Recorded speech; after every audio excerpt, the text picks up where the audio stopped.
Hey,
Star Fam. How are we doing?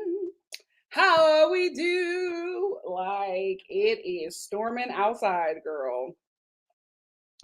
Storming. Praying for everybody in Louisiana. I know it is crazy over there right now. We getting a little bit over here in ATL, just a pinch, but it's something. Hey, Lily, how are you? Hey, Dr. M. Hey, Sarah. Hey, I Am Awesome Productions. What's up, Vodka? Hey, Miss Gigi. Miss Gigi said, hey, Nikki, I was just watching the reel you posted up the pot.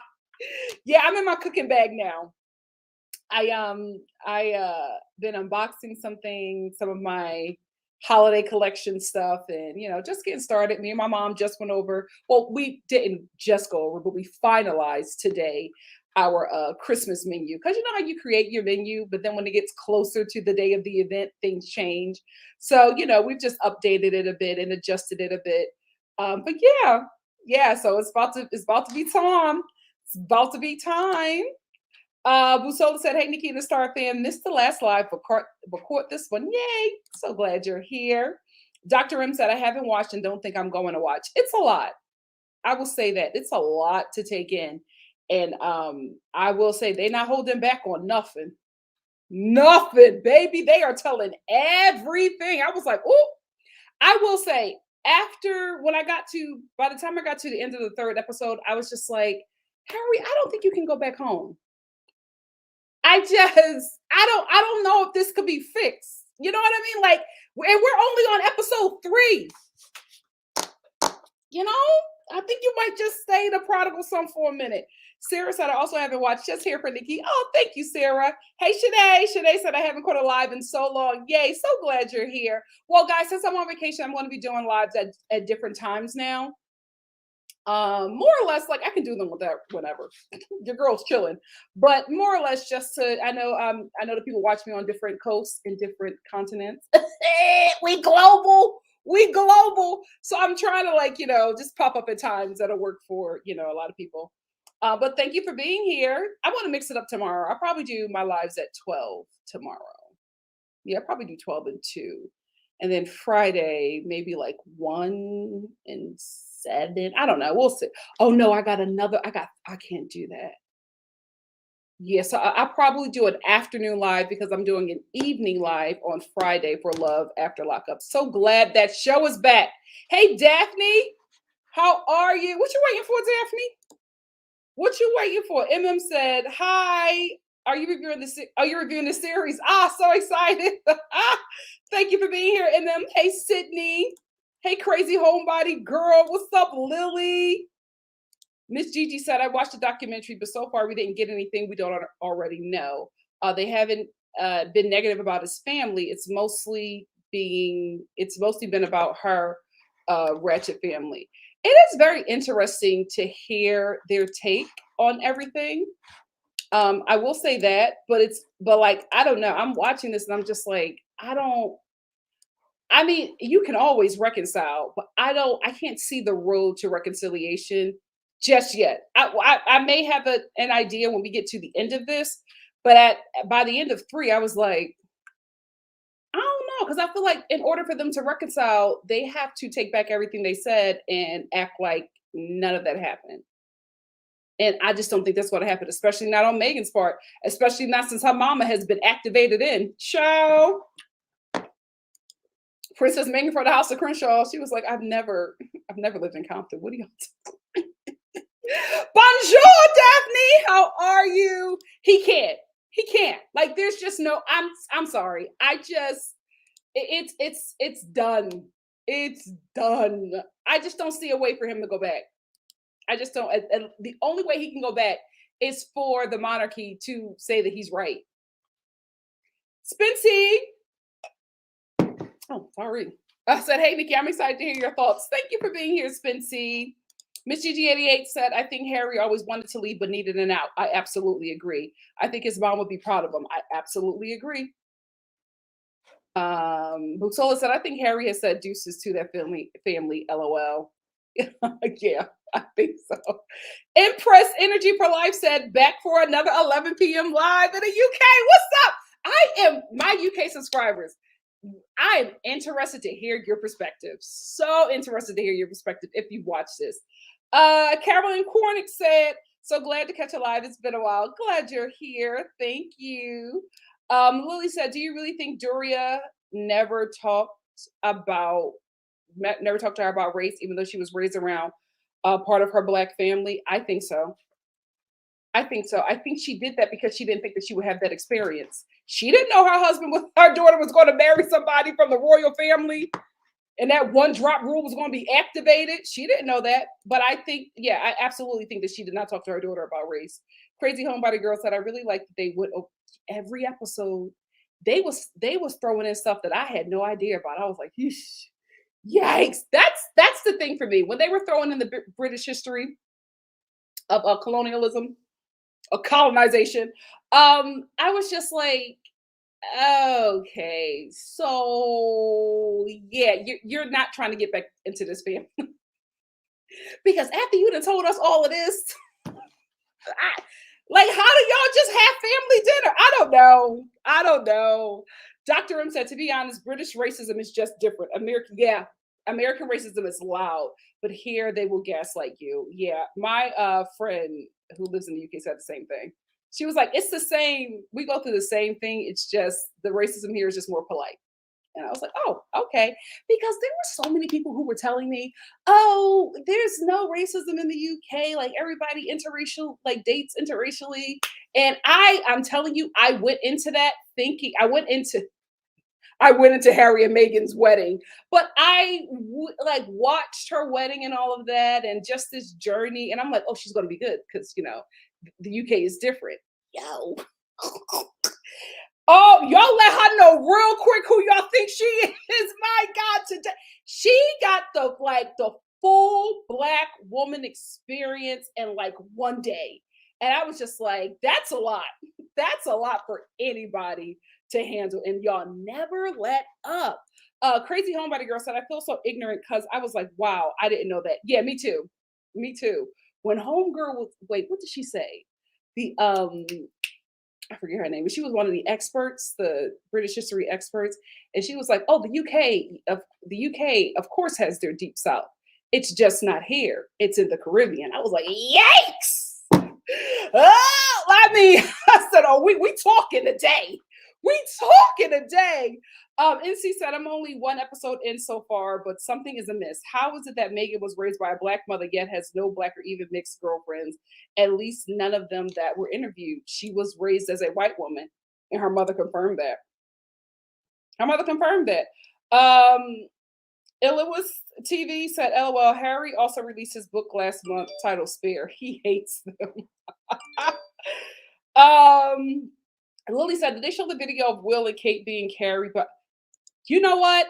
I wouldn't be surprised if they show that at some point. I would not be. They are going there. They are going there. R&M said Harry is done with that family, and the documentary is only halfway done. Yeah, I think so too. I think so too. Afua Hirsch. You know what I loved about this is that they had all in this documentary. They specifically, I feel like they specifically went out their way to get biracial meaning black and white, that kind of biracial is black and white, biracial people who are British historians. And I thought that was so smart, right? Because not only could they speak to the history of Great Britain, of the UK, but they could also talk about the experience and that Meghan would receive because they lived that life. I thought that was so smart. That was so smart. Okay, thank you, Empress Energy for Life said it's the UK press, not so much to actual people on the street. Okay, so basically the bourgeoisie, right? Miss Gigi88 said, I knew a lot of this history because I was born and raised in the British colony in the Caribbean. Okay, all right. I'm interested to hear all your perspectives. Spency said, girl, the no-back girlfriends or mixed friends really had me shook because I felt the guys, her mom low-key admitted she raised her daughter as a white woman. And to be honest with you, a lot of parents, especially black parents who biracial children, if they have a child who could pass as white, they absolutely will raise them as that because they see that as a privilege and they don't see it as a detriment to that child's experience. Lily said, also, where's Doria's side of the family? No black people to be seen in the documentary. No black people at the wedding. That was of her lineage. It was just her mama. Resalania said, Meghan has black and mixed friends. They just chose the people to best tell their story. Okay, thank you for that. Spitzy said, Harry got more black friends there. He's probably right. Miss G88 said, I can't wait to read Harry's book. I already pre-ordered it on Audible. You are my mama. My mama's going to be in that book. MM said, guys, can someone explain to me why William doesn't want or speak on these issues, William doesn't want out or speaks on these issues, but only William? I find that sucks. Well, he's next in line. He's a future king. So he's not going to say nothing. He's the future king. I get it. I get why he is very quiet. He's the future king. And I know that his dad is king now, but have you seen his father's hands? Something going on. Something going on. So William is next in line. Dana said, Nikki, I've not been on a live for a while. He left his role. So what makes you think he wants to return? He was given 1 year to reconsider when in fact he made it clear when he left. People should view to understand. No, I was saying I'm not talking about being back in the monarchy. I'm just like relationships with his family, right? I just don't think that he can have relationships with his family after that. I think he loves his brother. I think he had a great relationship with his grandmother. I think he loves his dad. And I'm just like, when I'm watching that, when I was watching this documentary, I was just like, I don't know if you can ever have a relationship with them again. Right? Will and Kate's visit to the Caribbean this year was cringe and racist. The Prime Minister of Jamaica all but told them Jamaica wants to leave the Commonwealth. That was another eye-opening thing. How did that small island take over so much of the world? It can't not be just guns. It had to be something else. George said it's the UK press, but unfortunately it informs a lot of opinions over here. Yeah, that press is something else. Like the UK press is like TMZ on crack dipped in meth. Child and rolled around in acid. Miss Brown Sugar said, hello, Star fam. Checking on us all today. Today was heavy, sending love. Yeah. as we get closer and closer to the holiday season, this is a rough time. This is a rough time. Me included, child. Me included. So let's keep pushing for everybody.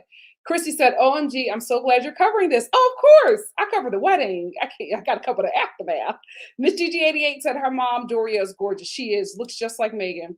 Risa Lania said Dorian's family also sold their. Oh, really? I didn't know that. Dr. Rim said William is future king.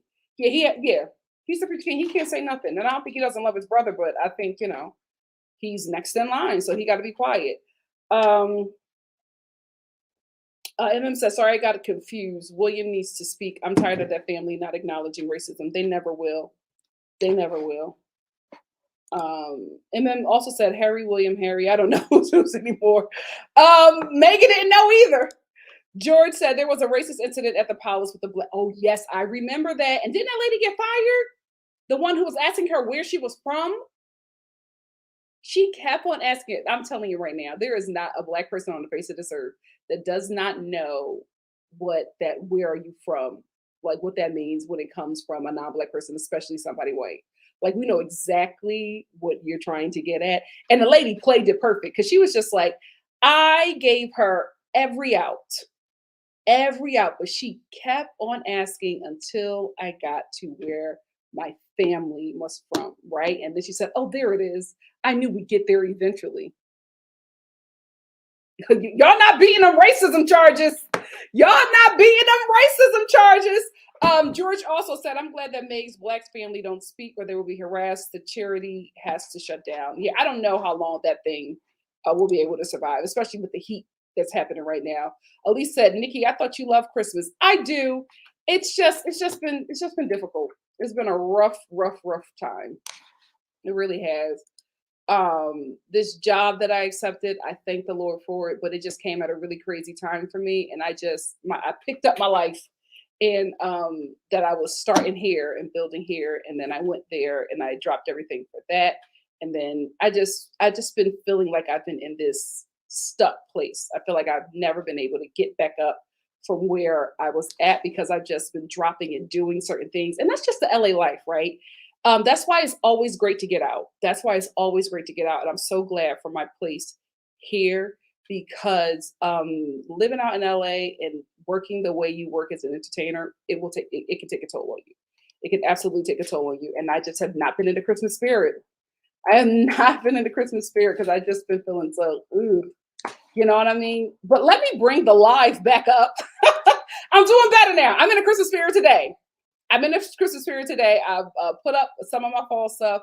I started putting up and unboxing a lot of my Christmas things. Like I'm getting there. Simply Simone said, child, YouTube don't be notifying me about a lot. They don't even notify me. They don't even notify me. But I do, at least. I love me some Christmas. Let me get a couple more and then we'll get into it because we got 3 episodes to cover. Empress said, and William kind of always used Harry as a scapegoat to make himself look like the good one. Well, yeah, he's about to be king. Sooner than we think, child. Busola said the lady who had the racist incident had to close her women's shelter due to death threats. You know what? I'm gonna be real. I need to see the receipts because that is such a scapegoat like thing to run to when, especially somebody who's being racist is being held accountable. They immediately go to, oh, I was getting death threats. Far too many of them use that. I need to see the receipts. Miss GG88 said, my heart broke when Meg talked about what her father did. Ugh, fame is a hell of a drug. It is. It absolutely is. Hey, Donna. Donna said, hey, Star fam, just jumping in for a few minutes. Get those likes up, fam. Nikki on her way to 4 million subscribers. I know that's right. And the at-home YouTube is amazing. Thank you so much, Donna. Thank you. Busola said, hope she will be able to reopen her charity once this blows over. She probably will, but she probably won't be able to run it. Because she's, this incident.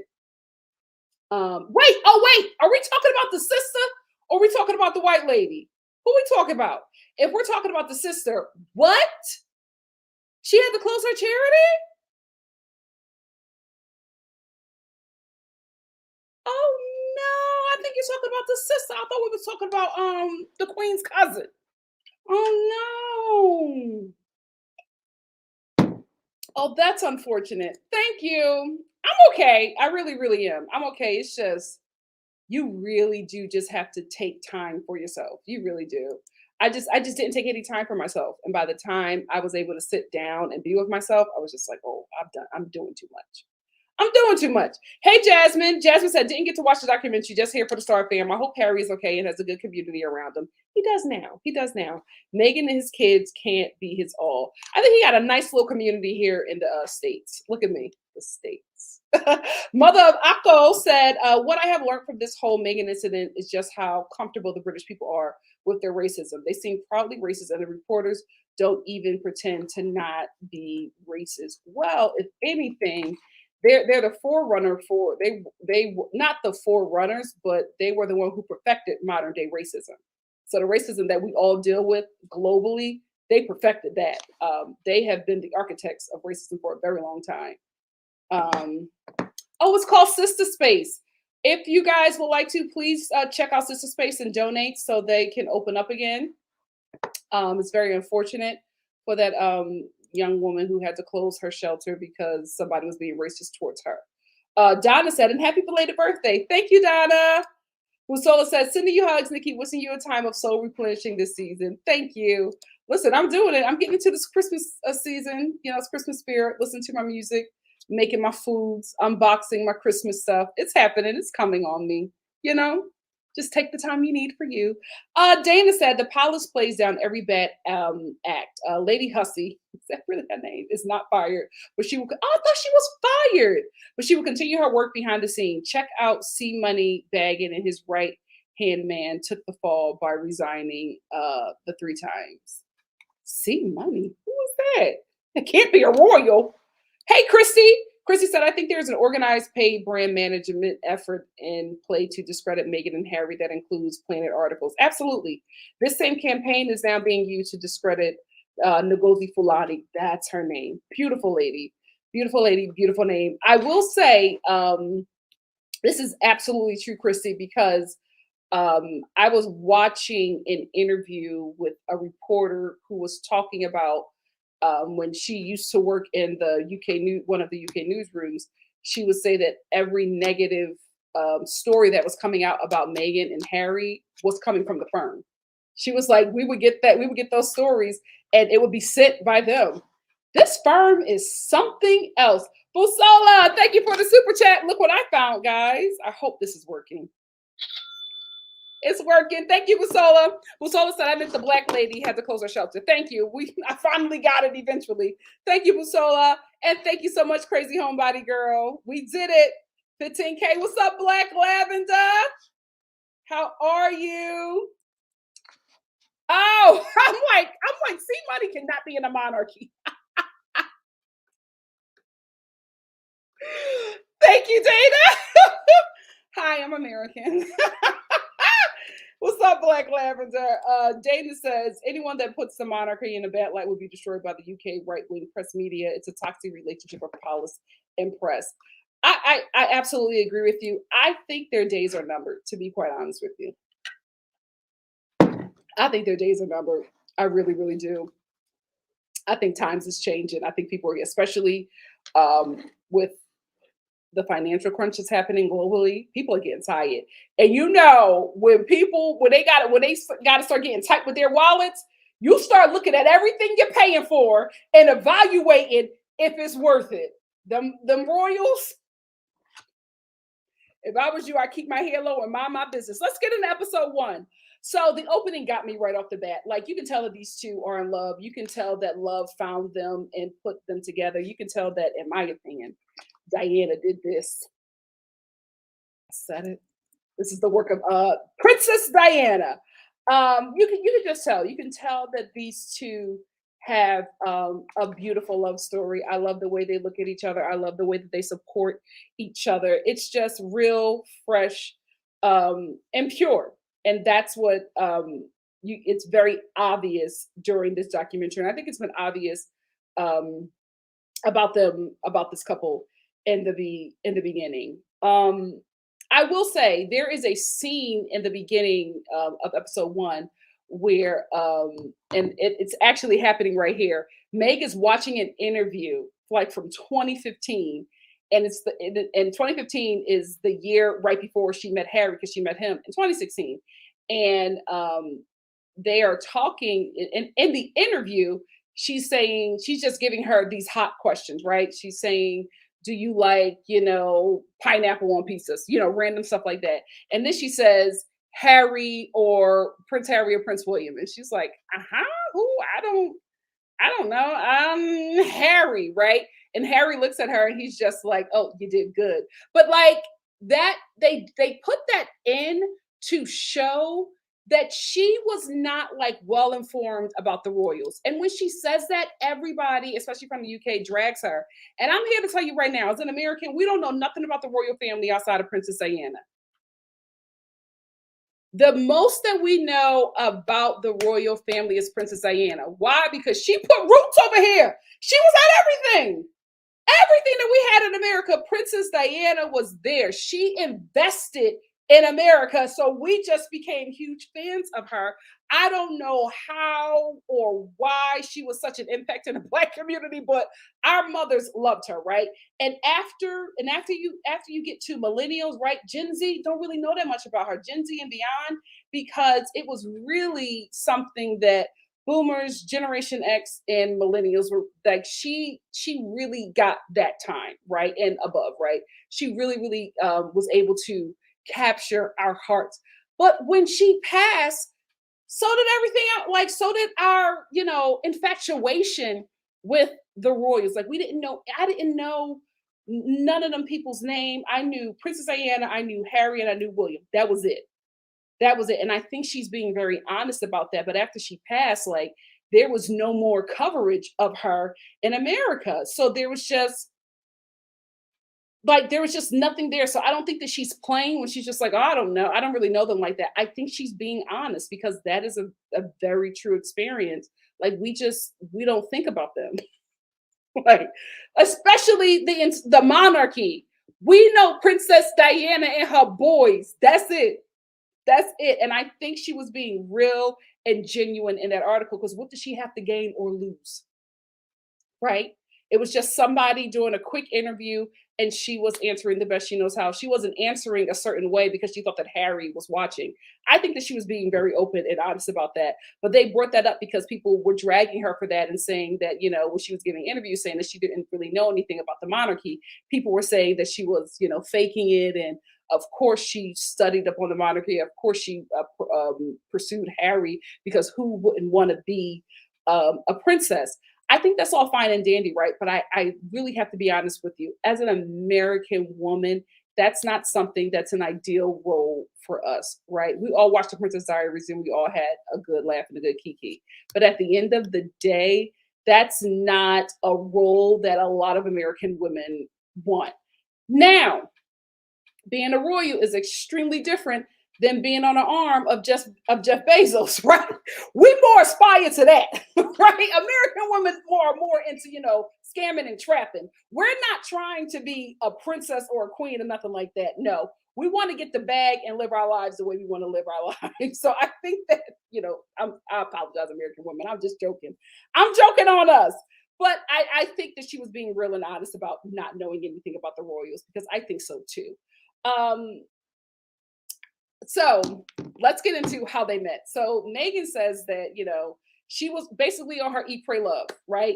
She was just going out on dates, having fun. She was living single, sexy, and free. She had just wrapped work, and she told her friend, she was just like, I just want to travel. I just want to travel the world. I just want to go out. I just want to have a good time, and I want to travel. So basically, she was embarking on her whole trip, right? Soon as she gets on her whole trip, who does she meet? Prince Harry, right? So as soon, like her first destination on her whole trip, she's hanging out and she's on her friend's Snapchat. They're so old. I was like, they met on Snapchat?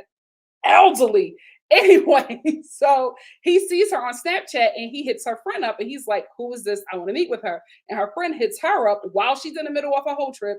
And she's just like, listen, there's this guy that wants to meet with you. And she's like, who is he? And she's like, Has. And she's like, who the hell is Has? And her friend tells her, and she's like, what?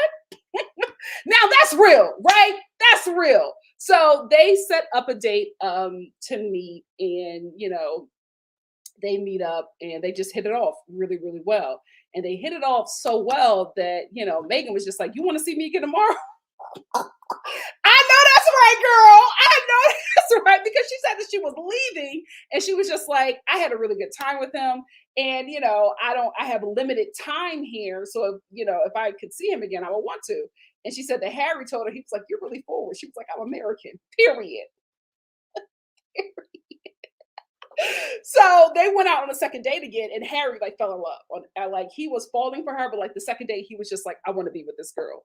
So then the third date was a 10-day trip. I believe it was in Botswana, because he was there working, and they were like, talking back and forth. But she was just like, if we're going to make this something, if I'm going to invest my time in this guy, then I got to see him. And that makes sense to me. So she flew out to Botswana to stay with him in a tent for 10 days. And that's when Harry was just like, okay, this is it. This is like what I want to do. Right. So that is like the beginning of them like dating and falling easy. But I'm telling you, ladies, if you want a good man, if you want to find your forever, if you want to find your husband, start a whole trip. Every woman that's on a whole trip or starts an eat, pray, love trip finds her forever. It always happens. I don't know what it is, but every woman is just like, I was living single, sexy, and free. I was having a good time. I wasn't worried about no man. I was about to go to Bali, and then here he come, walking up to me in Applebee's. It happens. It happens. Harry said this a lot throughout all 3 episodes. He kept on saying, I am my mother's son.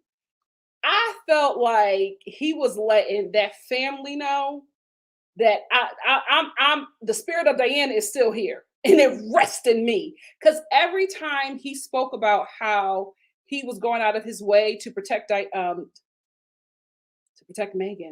he was like, I'm my mother's son. Period. Like that was it. Like that was like the statement. Just to let you know why I moved the way I move, it's because I'm my mother's son. She would be so proud of him. She would be so proud of him. Seeing the throwback photos and videos of them and the paparazzi harassing them, I remember that. Guys, let me tell you something. There was nobody bigger in America than Michael Jackson and Princess Diana.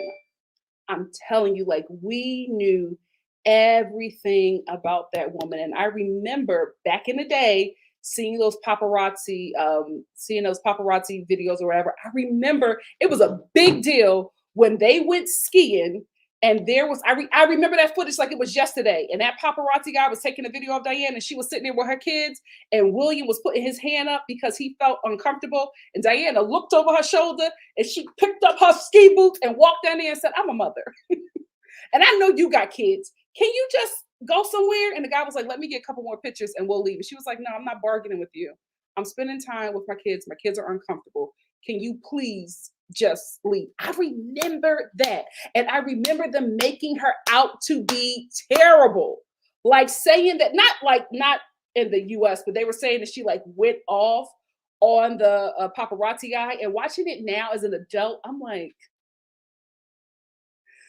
what? She did not attack this man at all. She told him, could you please leave because my kids are uncomfortable. And the sad thing about that is, right, Harry, Meghan, Princess Diana as well, and the throwback footage always talk about how bad the press is. But I'm like, I get that, but do you also realize that you're in bed with them? Because the firm has a direct relationship with literally every UK press and media company in the UK, right? And then in America as well. So they, like, the thing about it is they're brand ambassadors for the UK. And you could guys, UK subscribers, correct me if I'm wrong, but they're brand ambassadors, right? So in order for them to generate the amount of fan fodder, right, and the money that comes with that fan fodder, you got to be talking about them. It's Hollywood. Basically, the monarchy is just Hollywood. That's what it is, right? That's why everybody in Hollywood says bad press is better than no press at all. If people are talking about you, you are on the right track. So you cannot not have the paparazzi follow them everywhere, right? You cannot not have, stories being talked about them and, the press and the magazines and on the gossip sites or whatever. They have to have that, even if it's bad. The firm encourages it or sends it out because you need to talk about these people, because you can never, the people um can't be able to live a day without them, right? Because they have to remain important to everybody within the UK and globally as well, so that people can still, in a sense, financially worship them because they make the UK a lot of money. So I get everything that Harry was saying. Also, with the throwback footage of Princess Diana just being so sick of the UK press, but I'm like, I get it, but I want you to also understand that that's a part of that's the job requirement. And Harry also talks about that. He talks about, like, I know this is the job, but I was born into this job. I never had a decision on whether I wanted to do this or not, because when he, talks about like the things that he has to do and the what do you call it? The press conferences that he had to do as a kid and not really knowing what to do, adult people yelling things at him and him just being very confused.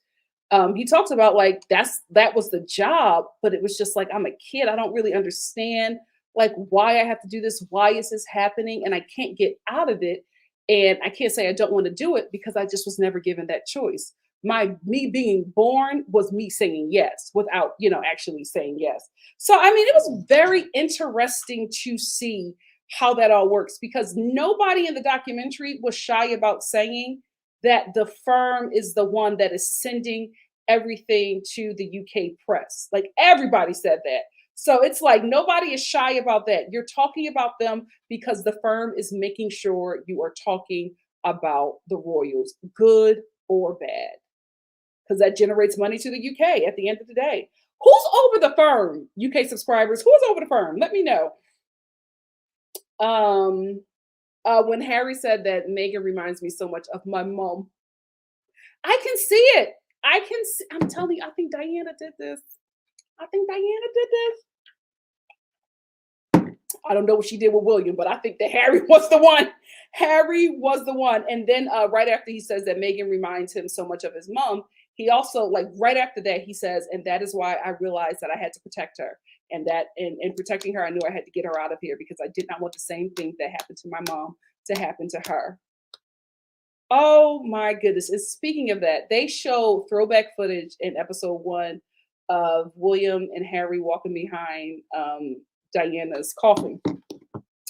And I'm so glad we got clarity on that, because I remember being a kid watching that and being like, this is just so weird. Like, nobody was showing any emotion. I thought it was so weird. I was just like, did anybody love her? Because I'm crying. I'm a whole child and I'm crying with my adult mama because Princess Diana has passed away. So I'm like, why am I like this? And this is your mom and you're not like this. He explains that they had 2 homes. It was one home where they can grieve, and then another home where they had to be the brand ambassador for the UK. So it was instructed for him to not, like, him and William could not cry. Like, these boys had just lost their mother and they're walking behind her coffin while these adults are screaming his name and crying over their mom, and they can't show any emotion until they get to the grieving house.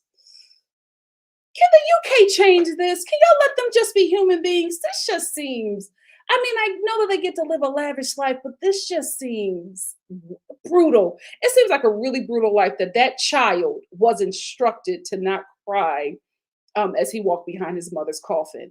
And then they left a bit of audio in that throwback video where it was like this grown woman was screaming his name, and he had to like go over and say, him and William had to go over and greet the people because that's his duty. And the lady was like, Harry, Harry, and crying to this child, holding his hand and crying over his mother. And I'm like, you fool, weird as an adult doing that to a child. that I get that they're living a lavish life. This just seems rough. It just everything that glitters ain't what? Gold. Gold. You better be thankful for your working class life. Um, let's move on. Harry, after Harry was getting in trouble a lot, and he went to Africa, Botswana. What's the other place? I wrote down the other place. Forgive me if I am not saying the name of the other place. But he went to Botswana and he really enjoyed his time there. Two places that he went to that really helped him find some peace and identity and escape the monarchy was he enlisted in the military and he went to Africa for months at a time, and he was just doing a lot of work there, specifically some AIDS work. And he said that he was he was carrying on the torch that his mother left, but it felt like that saved him. Right, he was able to get some peace. He was able to work on his mental health, and the gentleman that he was working with, King, I forget his name. He was working with him. He had also lost his mother, so they were able to build a friendship through loss and bond over that, my God, today. But he said that Botswana was just so special to him. And when he invited Meg and, he wanted her to see the work that he was doing there because this is important to him and he needed to be with somebody that it was important to as well. Little did he know that this is what Meg does on a regular, right? This is what she prefers to do over acting. She loves doing just like charitable work and just helping out globally in any way that she can. This is why I'm always. This is why I think Diana did this. You watch these two together before they even knew each other and their lives side by side. They look like they were made for each other. Like I can't think of anybody else that would be the perfect partner for them two. Like wow, wow, wow, wow, wow, wow. I loved how spontaneous this relationship was, right? Ladies, right? Wasn't it spontaneous? Wasn't it just like you go on one date, then you see each other again, then the next day you on a 10-day trip with this man in Botswana? I'm telling you, it could only work out for Meghan and Prince Harry. My mother would never let that happen, right? It could, like, this was made for her because this is the only person that this could work for. Everybody else would be like, girl, what? You going where? With who? Like, it just would not make any sense, but it made sense um, for this couple. Let's move on to episode 2. So in episode 2, we get to see the madness that is Meghan and Harry's relationship breaking in the media. And they actually had one last date free, right? Because they were dating all the time and she was sneaking her back and forth into the royal palace or whatever. And he was just like, at some point, we're going to have to say something because I know who I know that will keep our relationship private, but I don't know if the firm will keep that private. So right before the relationship broke to the media, Harry, like the day before, he was informed that the media is about to break their relationship. And so he looked at Meghan and he was just like, let's just have one normal night before everything goes bananas.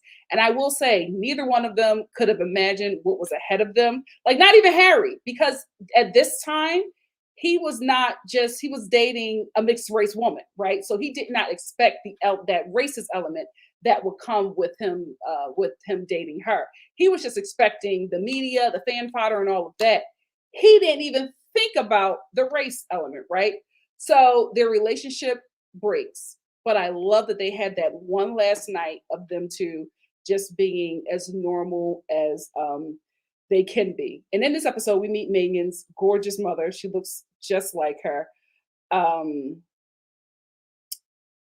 she talks about how she raised Meghan, right? And how she was only with Meghan's father for 2 years and how Meghan was raised in LA and like a really diverse neighborhood. And that's where I want to talk about, because we were talking about it a bit in the comment section. The thing that really blows me, right? Shout out to Meghan Markle from the House of Crystal. It just really is interesting to me. And unless this was something that was consciously done by your mother, who I believe did so. And listen, she recognizes that she said, in hindsight, I shouldn't have done this, right?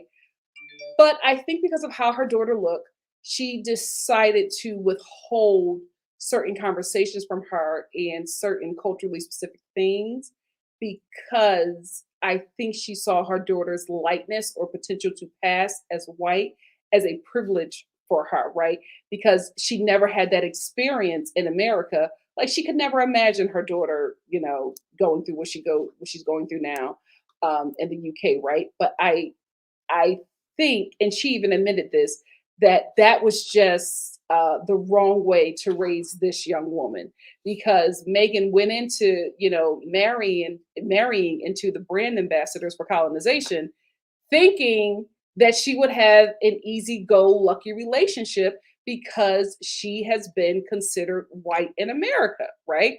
So I think she just thought that she would get that same experience in the UK and was shocked, became suicidal because she could not understand the treatment that she was receiving, and her mother was just like, I should have let her know. I should have given her that talk because it was really mind blowing to me, right? That Meghan was literally raised by a community of Black women, but she's so far removed from Blackness. That's so crazy to me because Black women in general of any community are the culture keepers, are the culture keepers. We are the ones who pass on the culture. And how I learned that, all in the family. All in the family. Remember Archie Bunker's granddaughter? Remember that episode where he was falling out because his son had a baby by a Jewish woman? And because the mother was Jewish, his granddaughter was going to be Jewish, and Archie Bunker was messed up. But they were talking about how women in every community are the culture. They determine what that child is going to be and believe throughout their life. So it was just so shocking to me that this this biracial woman, right, who was raised, because y'all know how we talk, yeah, right? Y'all know the comments that are made about biracial children who got Black mamas, right? We're always like, you know what? Yeah, that one, we understand that one. We get that one. She a little different. We know why, right? And you always are just like, Black mama. I know, but you couldn't do that with Meghan. You could not do that with Meghan. So it was just very like mind boggling. I'm like, you had to have in your mind that you were going to raise her a certain way. Because how did this woman who was raised in like a middle class, working class, Black LA neighborhood become this? And I'm absolutely not saying that anything is wrong with that. I'm just saying that it's just so crazy that she was so far removed that as a woman in her late 30s was shocked by the racist treatment that she received. Like, how did that community of Black women just not prepare her?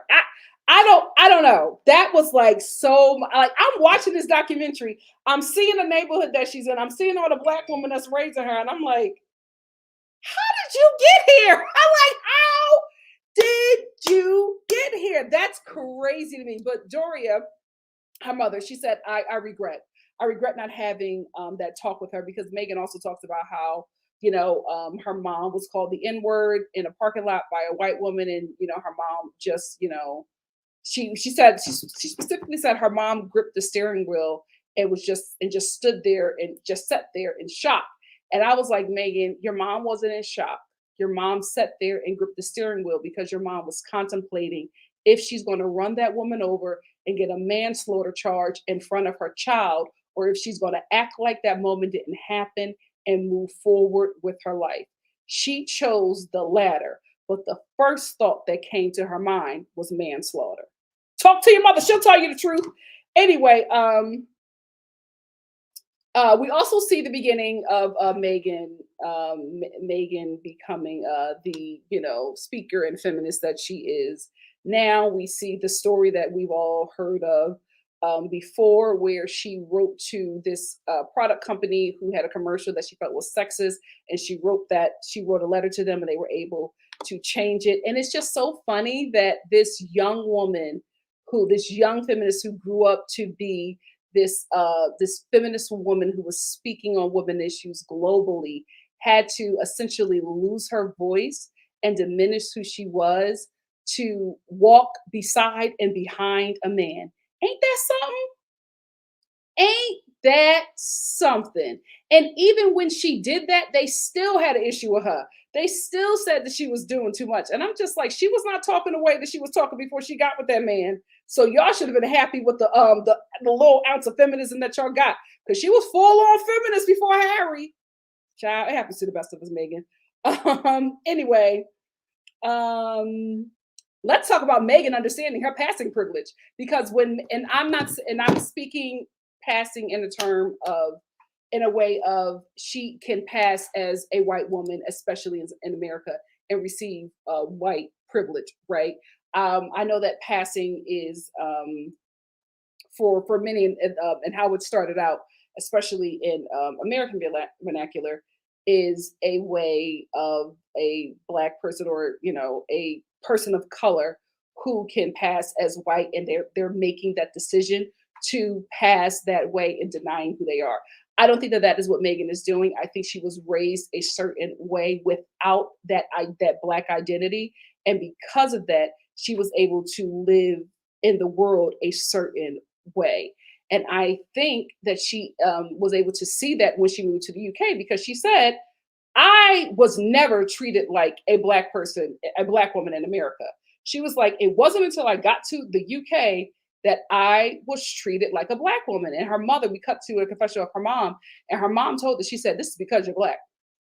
She said, this is a Black thing. I'm telling you right now. And she said that Meghan just was like, Mom, no, that's not it. I don't want to think that. And that's when Doria was just like, I regret not having that conversation with my child. And I think she didn't have the conversation because she didn't think that Meghan would endure this. She thought that Meghan was safe. And I don't think it's wrong of her. It was bad for her to do that. But I do think, it just wasn't the best decision for her child, because at the end of the day, you have to think about it, especially every Black parent that has had that talk with your child. You don't want to have that. It's a tough talk. And if you have the option of not having that talk because you think your child will be okay, you will probably do the same thing. So I ain't judging her. I am not judging her. I commend Harry for saying that, he's proud of having mixed race children. He loves that. But I hope you are aware that although your children are technically mixed race, they will be perceived as white everywhere else outside of the UK. Now, the UK, they're going to get the Black experience. Oh, them kids is going to get the Black experience. I think in the UK, as long as they know your bloodline, that's how they see you, right? In America, it's just what you look like. They'll be fine in America. But in the UK, if they know that bloodline, you get in the Black experience. So I think you all probably need to sit down with Meghan's mother and have the conversation with everybody and let them know how they're going to be seen throughout the world, because I love that you love the fact that you have mixed race children. But baby, them babies is white in certain places, in a lot of places. But they're so adorable. They're so adorable. What else did I want to talk about in this episode?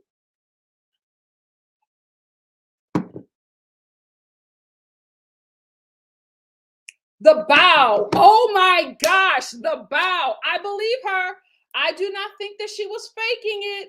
We Americans did not know that y'all bowed to each other in private. I was shocked by that too. She said because this was another thing that was taken off on Twitter in the UK. A lot of UK tweeters was just like, oh, she's acting innocent. She's mocking our culture. Of course she knew this. She's just making fun of us. And I'm telling you right now, as an American, as a Black American, we ain't know that. I was very shocked that they bowed to each other in private, because Harry was just like, you gonna meet my grandmother. Do you know how to curtsy? And she was like, what? That makes sense. She was like, I knew that they bowed or curtsied or whatever, but I didn't know that they did that to each other in private. She thought, like a lot of us, that they dropped all of that when nobody was watching, like behind closed doors. We thought that they were just like a normal family. Nobody knew that the protocol that y'all kept up in front of the cameras and in front of the world, you kept it up in your home. So I don't think that she was faking. I don't think that she was making fun of UK culture. I think that the woman just did not know. She did not know, because that was news to me as well. And also in this episode, we get a side by side of, Harry and Meghan doing their charitable work outside of each other, and their passion that they have for the charitable work that they do. And it's so crazy that two people who, two totally different worlds, like come from two totally different worlds, two totally different cultures, are the perfect fit for each other. Like, I'm telling you guys, who else? Who else could be their life partner? They are perfect for each other. Let's get into episode 3. The engagement got me. And another thing that the UK tweeters had a problem with was the engagement. They were just like, "Oh, this is a special moment for her. Why is she on the phone with her girlfriend?" Excuse me. When it's my turn, oh, I'm FaceTiming my sisters and my mom. I'm FaceTiming. If they're not there, I'm like, "Oh my God, like, are you kidding me? Are you kidding? Why wouldn't you want the people that you love the most to experience this moment with? That was, I didn't see anything wrong with that. That just made perfect sense to me. I would do the same thing. I would do the same thing. I'll be FaceTiming my mom and my sisters on my phone, and then I'd be on my laptop on Instagram in the group chat with my besties, like, it's happening. Like, why wouldn't you want to share that moment? But the proposal was very cute. We can see the lights or whatever. I will say this: Harry and Meghan, why won't y'all upgrade your phones? Did that bother y'all throughout the documentary? Because that bothered me. I'm like, what in the iPhone 2 do you both have? The footage is terrible. They were doing their little documentaries because they said that a friend told them, you should document this time. You really, really should. So they started documenting, just doing little videos documenting their day-to-day life as they are, trying to get Harry to freedom. So they were documenting that time, but all of the footage from the both of them was terrible. Don't y'all got money? Like, why is your phone quality so bad? I was just so disappointed. I'm like, if this is the footage y'all got, y'all can keep it. Just tell us about it. Just tell us about it. Your engagement photo was so grainy. So grainy. I will say this: in all of the episodes, Meghan talked extensively about how everybody was nice to her. Like, the royals were nice to her. She had a good time. She really enjoyed herself. She didn't know that it would change just that quick. I wonder what happened. I wonder what was the change. It couldn't have been just her ghetto Caucasian family. It had to be something else, because she was having a really good outside of the press. She said the monarchy was great to her. Outside of that, so I don't know what happened. Oh, I know what happened. Straight out of Compton. Let's get into it. So, the UK press started, writing about Meghan. In the beginning, it was so sweet. In the beginning, it was so sweet. Of course, the monarchy had a problem, because not only was he with an American, he was with an American actress, right? And they wanted a certain pedigree, right? Didn't even jump into the race element. She was American and she was an actress. Full stop, right? So they finally, the Queen Mother, Elizabeth, right? Queen Elizabeth, right? Yes. And may she rest in peace. God save the Queen, now the King, right? Anyway, so she was the one who really embraced Meghan. And whenever I was just like, she likes her, we're just going to go with it. So Meghan, it was cool for her, right? Then all of a sudden, out of nowhere, the UK press just started writing these really racist articles about Meghan. It was the straight out of Compton. It was the, trying to make her mother seem like she was, this crack addicted woman on Skid Row, because we cut to her mom. And she's like, they took all of these pictures from Skid Row, and then they threw a picture of me in there to make it seem like I was living on Skid Row. And then Meghan says, I never lived in Compton. There's nothing wrong with living in Compton. But why would you say that about me, right? Because she's never had that experience. So this is just shocking to her. And her mom is like, it's because of me. I felt so bad when her mom said that. I was like, oh, no, nothing's wrong. You didn't do anything wrong. It's them. It's them. So when that happens, Harry's just like, I got to protect my wife. Like, I got to protect my fiance. Like, she's my forever. I know who she is at this point. I have to protect her. And I'm not going to let the UK press do to her what they did to my mom. He always says that. Like, that right there, he will never forgive him for the death of his mother. Never. He constantly brings that up, right? So he says, he went to the firm and he was just like, we got to say something because the way they're treating Meghan is wrong. He said that he was prepared for the press to just hound her. He was not prepared for the racist element because he just doesn't live. He said, I am somebody who I've traveled the globe. I've worked with everybody all over. I've had to because of who I am and the position that I hold. I thought that I would be able to see this, and I didn't see this coming at all. And he was saying that it was affecting his wife and his fiance and his mother and her mother. So he's like, we have to say something. So as soon as that statement was released, it was like after that, after he, after the firm or the monarchy released the statement about the press being racist towards Meghan or saying racially tinged things. After that, the UK press was just like, oh, okay, so we're at war. And after that, it just got ugly. Every article after that about Harry and Meghan was just nasty.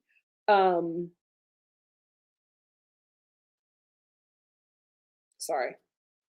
Group chat's going up. Anyway, then in this episode, we really dive into the colonization receipts of the royal monarchy, right? Of the UK in general.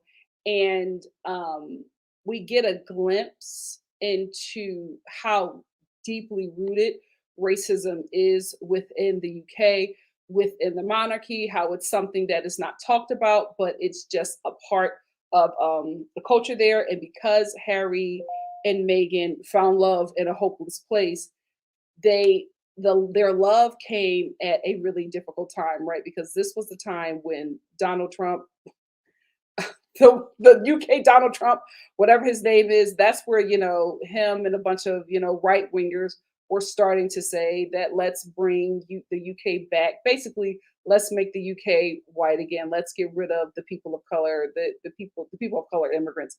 Let's get rid of them. And so because that conversation was being upheld, of course, it was very easy to turn the conversation to the mixed race woman who is marrying into the royal family because her presence is bringing out the blacks. Let's be real. I will say this, shout out to black women. Shout out to black women. My God, today, there ain't nobody like us. There ain't nobody like us because as soon as that woman, as soon as Meghan got into that family, black women were front and center, fighting for that chick. Meghan ain't never fought for a sister a day in her life. You know what? I ain't gonna say that. I don't know. But I'm just saying, black women, like every time, black women, every interview they had, black women was just like, oh, we're happy to see her. We're happy. We love her. We got her. They're like, every time there's something going on, there's, when they have to do their little press packets or whatever, the things that they do where they got to greet the fans or whatever, sisters in the front, looking, not even trying to like get a handshake from Meghan. They just there protecting.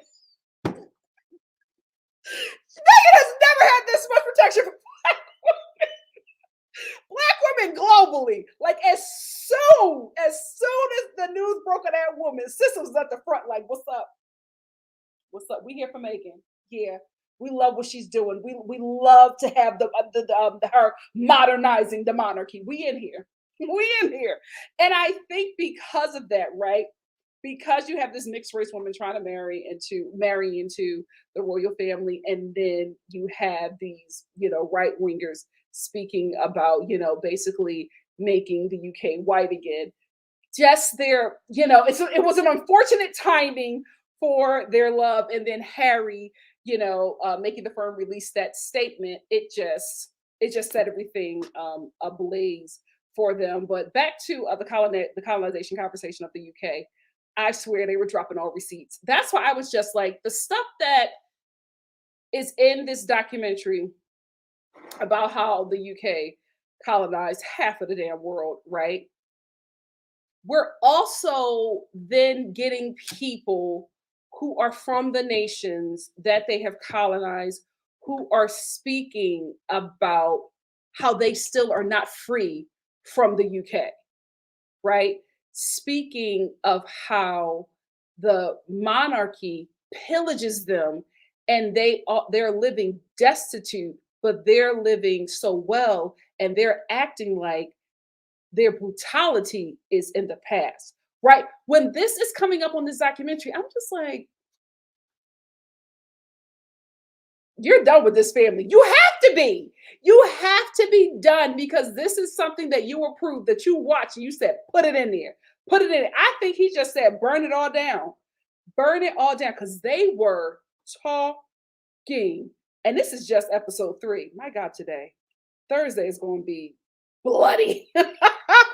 Bloody. So anyway, then Meghan, she talks about her family, right? And this is one of the most heartbreaking things, right? Her own father. She talks about how the UK press was expecting for her mom's side of the family to be the ghetto one. I was just like, Meghan, you could just say ghetto, right? She was like, they were expecting my mom's side of the family to be problematic, my mom to be problematic, or my mom to have issues, or they were trying to dig up dirt to find things on my mom, but they couldn't find anything, right? But what they could find was a lot of stuff on my father's side of the family, but they would not engage with that, right? But they engaged with them in a different way where they were trying to find stories negative on me. So for her Black side, they were trying to find negative stories about the Black side of her family, right? But for the white side, they were just trying to find negative stories about Meghan. And then up comes Meghan's older sister, who she met once when she was a kid and did not meet again. The sister started selling all these stories to the UK press about how, Meghan is scamming Harry. She doesn't really love him and just a terrible person. And Meghan is like, how do you know that? And I only met you once when I was a child. We have no relationship. Then pops in her daughter who was just like, my mother lost custody of me when I was 6. I have no relationship with that woman. My grandparents, my paternal grandparents raised me because my mother was unfit to raise me. I said, gloves are off. Gloves are off. We telling everybody business, baby. They all but told us that her mother was on crack for half of her life because, girl, what? She said my mother was unfit. Meghan was the one that was a mother to me. I had no relationship with my mother. And I felt really bad for Meghan's niece when she said that because her mom caused so many problems, she had to be uninvited from the wedding. And she said, I understood, but it was hard because here my mom is again hindering me from something good for me. And she spoke extensively about how Meghan was the one that gave her the family that she wanted from her mother's side that she didn't get, because she got all that from her father's side of the family, but she wanted a family from her mother's side and she just did not get that. But Meghan was that one for her because they were similar in age and she just really enjoyed just being a part of her life. And she was like breaking down when she got the call that the firm suggested that she not come because of all of the chaos that was her mother. And that's very unfortunate. And then we get into another unfortunate thing, which is Meghan's father, who was talking to her up until his kids started acting crazy. His older children started acting crazy. So she was in communication with her dad. Her dad was walking her down the aisle. And then we get to like 2 or so weeks before the wedding, and the dad is just ghosting her. And she's trying to contact him because she's saying that these stories are breaking out in the press. So we want to get you to a safe space so we can get you here safely. But the dad is just not answering her, right? And then all of a sudden the dad starts doing these stage pictures, right? And in the beginning, she's thinking that people are following her dad. She doesn't know until later because the firm confirms it that her father is working with TMZ and all these other places to stage these pictures. And even then, she was just like, that's not my dad. Like something's going on with my dad. That's not right, right? So she still is trying to, after all of that, the way kids love their parents, child. This is giving me Dr. Nicole from the Real Housewives of Miami, trying to make this no good daddy work. So she's still reaching out to her dad, and then Harry gets involved because she's just like, I don't know what's going on with my dad. So her dad starts texting her and Harry back and forth, and she's like, this doesn't sound like him. Like something is up. And Meghan didn't say it, but I know it was that sister. I know that sister was texting like she was her dad because the sister is just jealous of Meghan, right?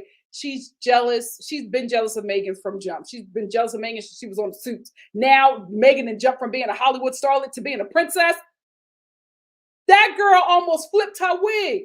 She was absolutely jealous of Meghan and tried her best to destroy everything in her life, but it didn't work. The weapons formed, but they did not prosper. Anyway,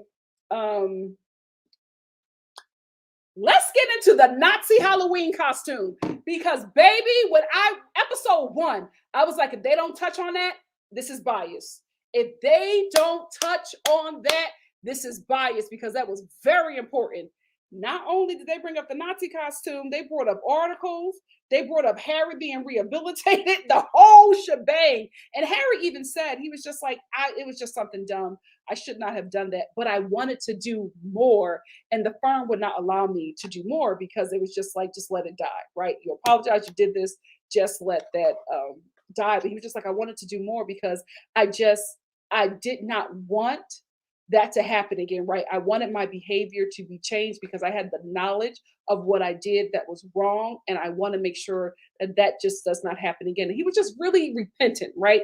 He apologized, but he was being repentant at that point. And the firm was just like, you've done enough. Good. And I'm glad they touched on that, because that's something that I felt like, is important to their story as well, right? And if you don't bring that up, then you're not giving us the full story. But they're giving us everything. They are giving us everything. Let's get to the wedding. So many of you found me around the time of the wedding, because me and my bestie Katie, we covered that was my first live. We covered the royal wedding, and I did not know that it was such a nightmare for the both of them. I did not know. It just looked so beautiful. Everybody looked so happy. Basically, they were just like, this wasn't ours, right? This was for everybody else, but they just had to do what they needed to do to appease everybody, because at this point, Meghan's marrying into this family. She's marrying into a family where she has to be a brand ambassador for the UK. So we're slowly watching her realize that nothing is hers anymore. And I have to be real, being an American woman, and then having to adjust to not only another culture, but a whole monarchy, and realizing that none of your life is yours anymore. Not only is your life for everybody else, but you have no say-so, no input. You are essentially a robot who is trained and told what to do. So we're going to get into more of that tomorrow and the next episodes that drop, but that's where it ended pretty much in episode 3. What do you guys have to say? I know I've been talking a lot, but I just wanted to get through those 3 episodes so we could chat it up for the next hour. I always say, let's talk for 30 minutes. And then it's like, oh, it's 3 hours later. Let's get into it. So I want to get older comments first, and then I'll get the most current ones. Oh, did I get this? I got that super chat.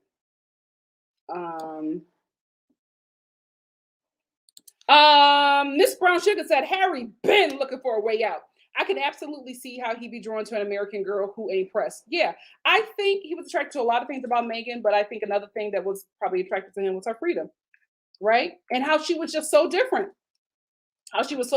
She didn't know anything about him. She didn't know anything about, the monarchy and the ins and out and the things that they had to and needed to do. And I think that was intriguing to him, because he was able to have a real refreshing relationship with someone who didn't know everything about him.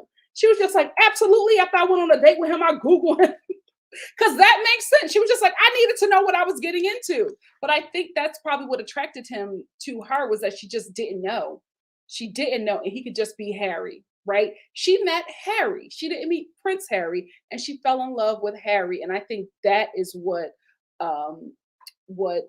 really intrigued him. Love by You said, I am not that into them, but it was so sweet to watch their love story. It is. Like, it's real. Like, you can't fake that. You can't fake that. I loved seeing them. Mother of Akko said, I think the being A royal wife is for people like Kate who got married young before she was absolutely. Yes, a fully formed woman before, not only is Meghan not only did Meghan get with Harry when she was 37, she was also divorced, right? And she was also living independently on her own and providing for herself as a successful actress, right? She had her life. She had her life. She had her life and her independence. They could easily mold her into this woman who, to be honest with you, has no personality. My God, today. Hey Maria. Maria said, Bria, the inconsistencies are huge. They constantly contradict themselves. So who the hell knows the truth? What are we talking about? What are we talking about? Miss GG88 said, true. I was in college and just had my heart broken and was ready to start my whole season. Bam! My husband popped up. I don't know what it is, but it happens. Still an icon. Still an icon. She was our princess, the princess of the people. And that's what she said she wanted to be. That's what she said she wanted to be. She said, I want to be the princess of the people. And she was. I love how you said, Nikki, it came out that a lot of those incidences of paparazzi with Meghan and Harry actually happened in America. I love seeing Diana. She really ruled for those boys and loved them. Yeah, she talked about, no, it wasn't in America. It was in Canada. She talked about that. She talked about how, she went to the police and she was just like, listen, there are grown men sleeping outside my house waiting to take pictures of me and harass me. Is there anything you could do about it? And they were like, no, we can't do anything about it because, it's who you're dating. And then she got a death threat and then they activated. But yeah, that was in Canada. Hey, Dana. Dana said, M said, talking about a plot twist. Yes, the firm wanted to kill the memory of Diana, but H keeps her spirit alive. I'm my mom's son. He continued her legacy by starting the Central Ballet charity, which his father discouraged. Ciao. Awesome Grigio said, hi, Nikki. Hi. Why did I say my name like that? Hi, Nikki. I wonder if the family treated him differently because they thought he was Diana's love child. I don't know if the family treated him differently, but I know that he was close to his grandmother. He loved that woman. And it seemed like she really did love him. Evelyn L said, I'm glad Harry got out. Look at how Andrew turned out. Yep. Oh, ciao. George said the royal family are partly taxpayer funded, so popularity is important to their survival, especially those who are heirs. So the spares usually take the brunt of the bad exposure. True. Very, very true. Oh, KW said Meghan is nothing like Diana. Oh, I think she's similar to her in the charitable work that she favored. But Princess Diana's an icon. You can't really compare anybody to her.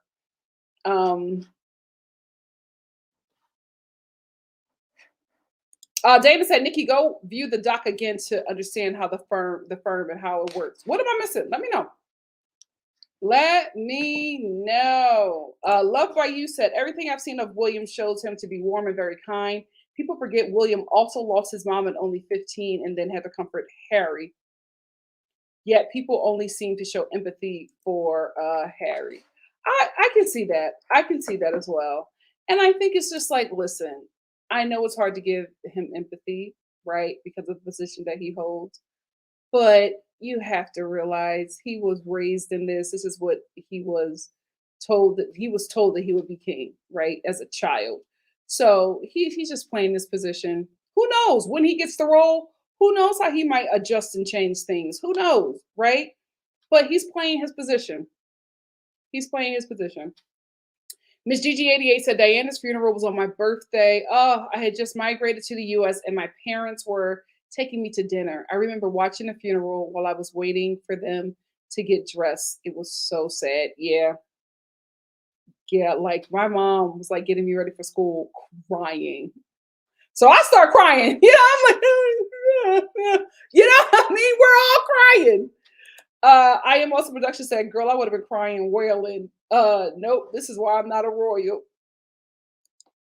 Child, Midwife K said, to me, it seemed like they were intentionally not trying to bring up William's name much in this part. Because I think that I think that's because of Harry. Lesotho. Thank you. Thank you so much. Thank you. That's where he went, Lesotho. I think he was doing that, and I could be wrong. I'm just assuming.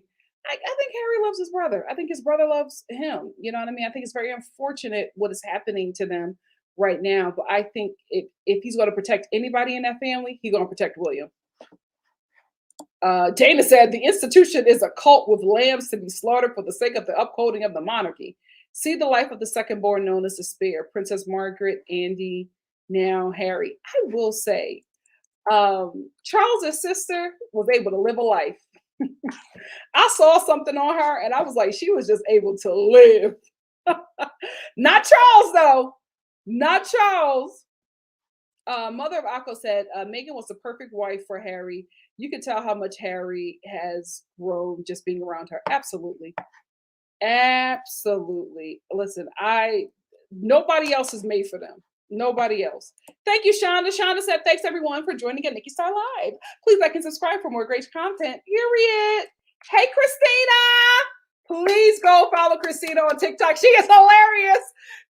Christina said, hi, I'm the one who kept making videos cracking up when your phone rang during a Love is Blind video. LOL. Happy to be here. Happy to have you here, Christina. Thank you.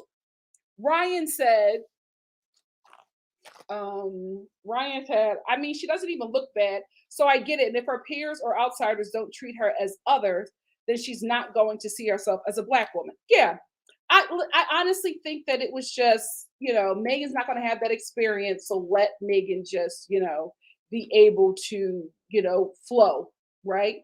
Especially, listen, I'm not saying that Meghan doesn't like her hair curly, right? But I think once Meghan's hair was straight,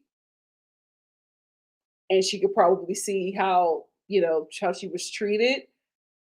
I think it was a conscious effort to make sure that hair stays straight, make sure that the hair never get curly. Because when she get a little curl, when them roots start curling up, you can see us. That's when you can see us. Oh goodness. Yeah, it doesn't make any sense. It doesn't make any sense for her to just. She was raised in a Black neighborhood by a community of Black women. Wow. They had to put in some work to make sure she just was removed from all forms of Blackness. Because for her to be shocked at 37 that she's being treated like that because she got a Black mama.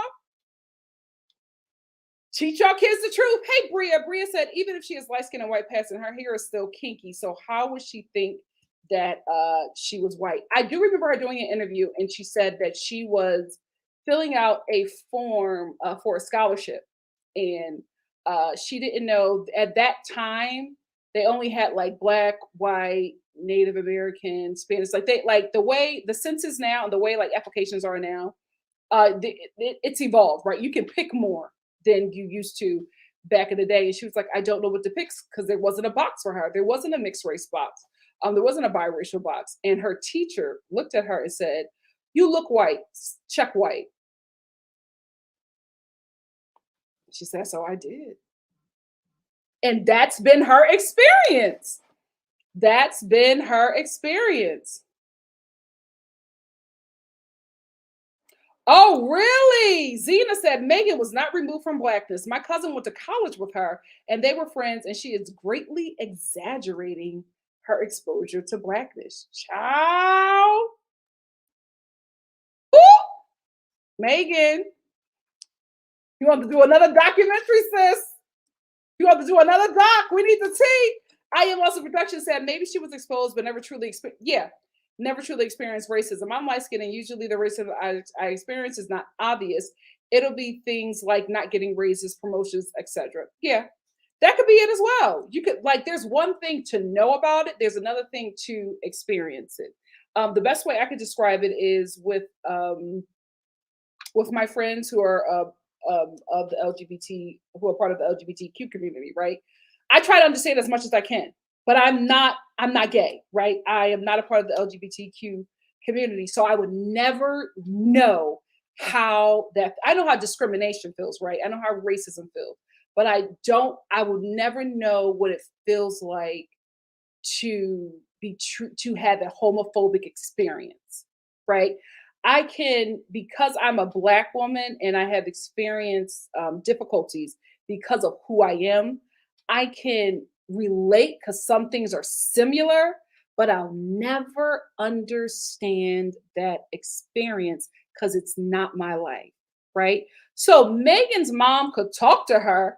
Megan could see her mom having a racist experience, but still be removed from that moment because that is not something that would happen to her. So that is why at 37, when she went to the UK and they started saying straight out of Compton, she was like, what is going on? And she even denied it. And her mom was like, this is a Black thing. That's why they doing it. And she was like, Mom, that's not it. She said, but it is. I said, I know that's right, Mama. She said, but it is. That's why they treating you that way. But so that's very true. You can be exposed to it, but if it's not your lived experience, you probably would react like Megan. Hey, Love by You. Love by You said, so now that they've done this whole documentary, what's the end goal? That's what I want to ask. Yeah, I feel like no shade, Megan and Harry, Megan and Haz. I feel like this should have came out a while ago, right? Because I'm like, what happens now? What y'all want us to do? Like, what? I don't know. I agree with you, Love by You. I don't know. I'm not saying there's no point. I want to know what the point is. I know you're telling your story, but it seems chill now, right? It seems like everything is cool. So why did it drop now, in my opinion? It could be on Netflix's part, right? Netflix probably could have pushed it back or something like that. But I felt like this should have came out like a year ago. Ryan says, I think the end goal is them feeling like they have control over their narrative and story, not anyone else. Very good, Ryan. Very good. A YouTube comment, I was a little scared to click on this, said, guys, just so you know, there is a huge racism problem in the UK, but it's nowhere near as bad as what it is in the US. I think it's the same demon, just a different accent. Love by You also said, Nikki, what sends me is this Harry seems to admit removing himself of the monarchy and racial injustice they did towards the Commonwealth. Then they pack up and move to America, right? Like it's better. Same demon, different accent. Um, yeah, Evelyn, she was oblivious because it's not her experience. It's not her experience. Miss Brown Sugar says she can choose how she wants to identify, but it's a matter of both pride and protection for my child to embrace my culture. It will always be bizarre. Yeah, it's bizarre, but I think she did it because I think she thought she was doing the right thing. There was that made sense to me. There was nothing wrong with that. I'm telling you, I would have my family on speaker crying. Like, girl, that is crazy. He said that he was attempting to roast a chicken, and then Megan says he disappeared, and he was just like, I'm doing something, don't peek. And that's how she knew that it was happening. Probably, yeah, probably. But like, can we talk about it? All of their photos, and videos. I'm like, y'all gotta upgrade the phones. Y'all gotta upgrade the phones.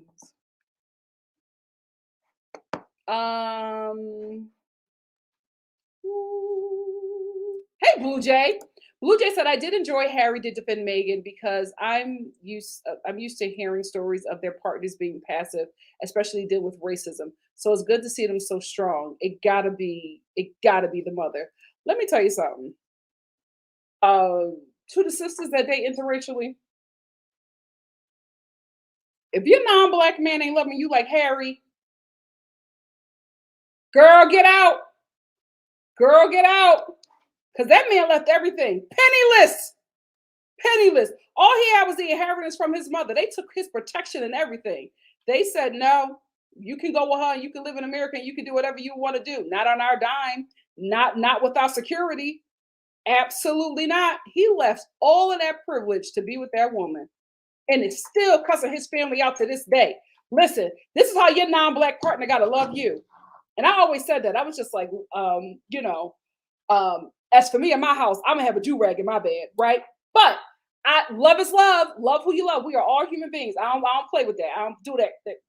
I don't do that. But I'm saying for me, a do-rag gonna be in my bed. But I would say if I was, I've been skiing. I ain't even gonna play. I ain't even gonna hold you. I've been skiing, right? My thing is, if you are not protecting me in the space that you bring me into, you are not for me. You are not for me. And Harry protected the hell out of her. He said, I'm gonna put myself in danger for you. And that's how it's supposed to be, ladies. That's how it's supposed to be. Yeah, Boris Johnson. I always call him Donald Trump. They look alike. Thank you so much for the super chat, sup people. Sup people said, let us not forget that are you trying to say Nazi armband at the racist party he went to. He knew his people. I don't buy it. Oh, all right, sup people. People said they don't buy it. Thank you for the super chat. Hey, Midwife K. Midwife K said, I think Meghan tried in the beginning. I don't think she was planning the exit at the beginning, but that's just my perception. I think she tried to. I think she realized when there was nothing that she could do because she got a black mama, she is just not going to be liked. That's when she was just like, and shout out to her friends. Shout out to her friends who was just like, the hell with who he is. Girl, get out of this situation. If you are suicidal, if you are dealing with all of this over this man, get out of that. Because as soon as you get out of that, you won't have to deal with that. Shout out to her friend. That's a real friend to be like, listen, leave this prince. Leave this wealthy prince alone and find your happiness. KW says she wanted her cake and to eat it too. She wanted the title without the responsibility it comes with. Child. And cake is in here. Cake. I'm joking, KW. Eli Ilowitz TV said, I love that one. Meghan's first project she worked on when she got to the UK was helping victims of the Greenfall Tower fire in the UK, most of which were Muslim and people of color. Yeah, such a tragedy. Such a tragedy. Hey, Sly Cat. Sly Cat says, it's just mind-blowing how people have these strong opinions about the motives of these people who married each other, especially Meghan. At the end of the day, all we have is what they tell us. You know what I mean? LS said, I wasn't going to watch this because I don't care about the royals, but baby, I'm interested in the mess. Listen, they not playing. They not playing. Evelyn said, Meghan's older stepsister who sold all the articles had 3 kids. Yikes. Yikes. And she talking about Meghan. Man, fix your own home. Hey, Kayla. Kayla said, I like Meg, but I was pissed when Meghan disinvited her to the wedding. I felt like H&M could have fought harder. She's real family, and they had random celebrities there. I agree. And I think they both put that, I think Meghan and Harry put that in because they felt bad, right? Like, and Meghan was like, I thought I was doing the right thing. And listen, I get it. You get caught up in a man you with, you make dumb decisions, and then you think about it, and you're just like, I shouldn't have did that. But it seems like her and her niece are still on good terms. I hope she fixed that because her niece was heartbroken. I would be too. You don't invite me to your wedding. I can't go, but Elton John is there. Like, yo, no, Elton. Gossip and Egregio said they both have love for service and dysfunctional relationships with their fathers, close with their moms. They are the perfect match. Yep. Sly Cat said Mariah Carey talked about how she was perceived and treated differently by the community because she looked much lighter than her brother and sister. Biracial people who look white didn't choose it. Yeah. And she also talks about how that was a conflict within her family with her siblings. And that's that she could never get close to her brother or sister because, she had a much different experience. That's just so sad. That's so sad. Miss Pearl Sugar said the former king was a Nazi, so I'm not sure they were afraid to focus on it too much and draw it back up. Oh, really? I know that there was one of his uncles, one of his probably great uncles. He was with a woman who was a Nazi sympathizer, and I think he gave up being next in line to be with her. Let me know if I'm right, UK people, UK subscribers. Let me know. Because I remember that he had to leave. He left the monarchy for this woman. But I think it was because she was a Nazi sympathizer. They were like, oh, we can't have that. We're rebranding. We're rebranding. Me too. They found love in a hopeless place. I'm happy for them. Love by You said, I'm the minority in this view. It's okay though. No one is mad. Just giving an alternative point of view. Oh, Love by You, what you say? Hold on, let me go up. What you say that nobody is agreeing with you? I'm not. You said I'm Nigerian and very American. What's up, family? What else did you say? What's going on? You said, and they left. They're happy. So why are they complaining when so many people are struggling? They live in a mansion with beautiful kids and a lovely support group. Nah, it's just annoying. I don't hate Meghan. She's just not that girl for me, like she is for some people, and that's okay. Oh, okay. That's fine. You can have that. You can have that perspective. Ain't nothing wrong with that. Because it's true. Like at the end of the day, this documentary is about rich people talking about how unfortunate their life is. Get in line. Get in line. But I do think, listen, everybody else is telling their story, so they should have the right to tell their story as well. Thank you for sharing your opinion. Love by You. George said, honestly, Nikki, M&H topic makes people become very tribal. People who hate them won't stop. People who love them won't stop loving them. True. Mother of our co said, I think Meghan can be criticized about some things, but I will never voice it out loud because the hatred she gets is so much. I refuse to feed into it. You know what it is? And a lot of Black people go through this, right? It's the correcting your kin, right? Or somebody a part of the community or has connections to the community, protecting them but checking them also, right? So it's very, very hard when a Black person is doing something that is awful in the media. Because as a Black person, you're just like, you want to check them. This is wrong. But you absolutely see the backlash that they're receiving is extremely unnecessary, right? It's like it started out necessary, then the racism demon took over and it became something else. Like you can never, as a Black person, just check another Black person and like who has done something in the public, check them for being wrong. Because while as soon as you do that, you got to defend them from racism. Like it's so crazy. There's a hilarious TikTok video about I wish I could find it. Where this young man he was doing a video on how when a Black person has done something wrong, especially like a Black celebrity or whatever has done something wrong, he was, saying all these things like shouting and just being like, how dare you, shame. And then he said like right after that, non-Black people start saying racist things. And it's just like, when we get our hands on you, we're going to hang you from the trees. And he's just like, hold on, what are you talking about? He's just like, oh, we were just getting at them for doing something bad. But he was just like, chill out. Like, chill out. But that's what it's like every time. Every time. Racism never takes a day off. Never takes a day off. Every time a Black celebrity does something that's awful, I'm just like, here we go. Here we go. Because it's going to be what they did was wrong. And then racism is going to come in 2 seconds. And then you're going to be like, well, now I got to defend them.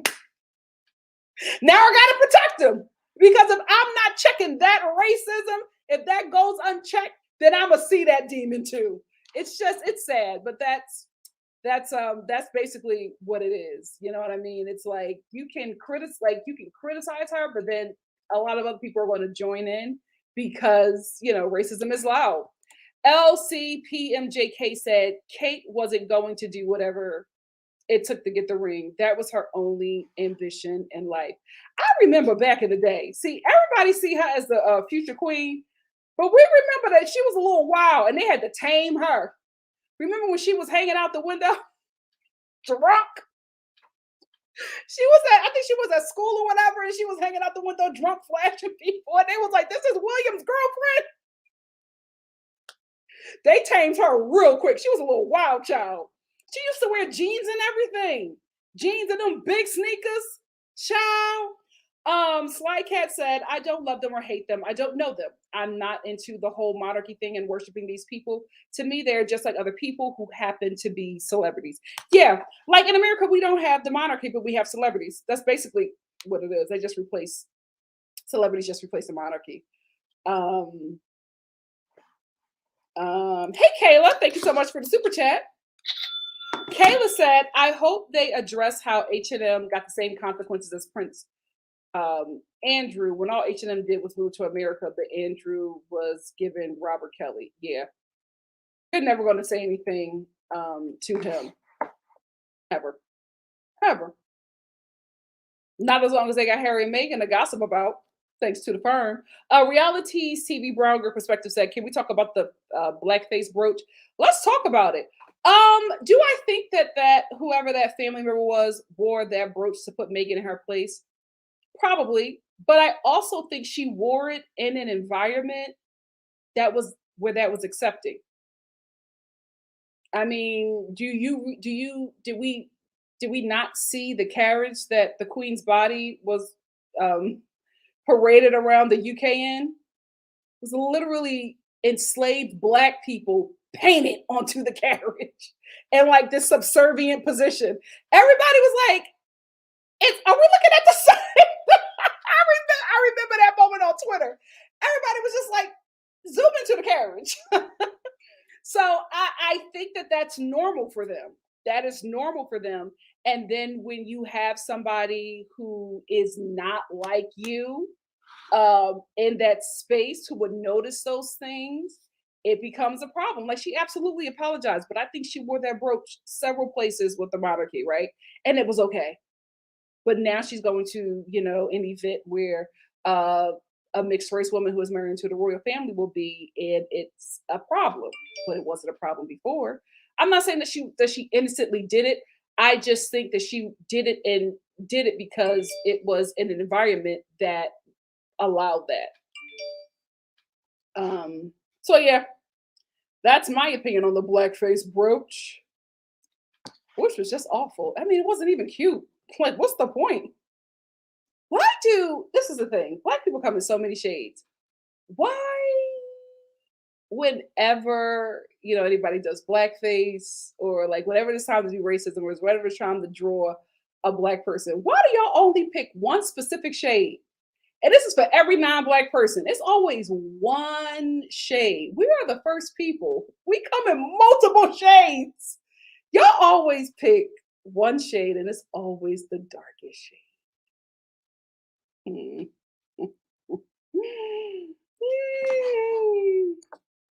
It mess around and get skin cancer burning your skin because you want to be Zorka. Ah. Fiona said, "I fixed my handle." Was YouTube comment.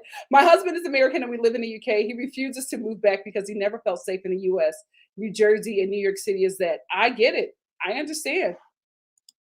I get it. I have friends. I have American friends that live in the UK and they love it. A lot of time, a lot of them actually told me what you guys were telling me. They were just like, the UK is not obsessed with the royal family like that. That's a lot of like a lot of people who don't live there worship them like that, and a lot of them, come down and hang outside the palace. It's a huge tourist attraction, but they was just like, they don't rock with them like that. They're sick of paying for their lifestyle. Amma said it's the same. Just like in Canada, racism is vile, but people either forget black people like myself have to go through it, and sometimes American centralism dismisses it as not as bad. Very, very true. Very, very, very true.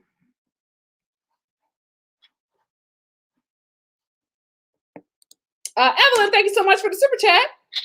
Evelyn said, "Thank you for doing this live, Nikki. I think this series brings out important issues and exposes the racism that drives the outrage, hate train that Meghan is still dealing with." Yeah. Yep. But to be so privileged to never have to deal with racism until you're 30 freaking 7. One could only hope. Baby, I got my experience at 5. I got my wake up call at 5. Thank you again for the super chat, Evelyn. Love by You said, "We have to remember that this is also very one-sided. Just to keep in mind, there's always two sides to every story." I'm gonna be honest with you. I don't care what the brand ambassadors for colonization think. Listen, if you could put your mother in that carriage and drag her around the UK, and not look at that carriage and be and say, you know what, we shouldn't even put this on camera. I already know that your vision, that you're not seeing clearly. You're not seeing clearly. I'm a ride with Meghan and Harry on this one. I'm a ride with Meghan and Harry on this one. Hey, mama. Mama said, oh, they were over Meghan when she defended the Me Too movement. Oh, absolutely. They didn't want her to talk about it. Yikes. Empress Horton said Wallace Simpson, but he was a Nazi sympathizer too. Is that the former king, one of the kings? Let me know. Susan said he was the king briefly and abdicated for the woman who was a sympathizer. Thank you. His brother was Queen Elizabeth's father and he took the throne. Thank you, Susan and Empress. Thank you.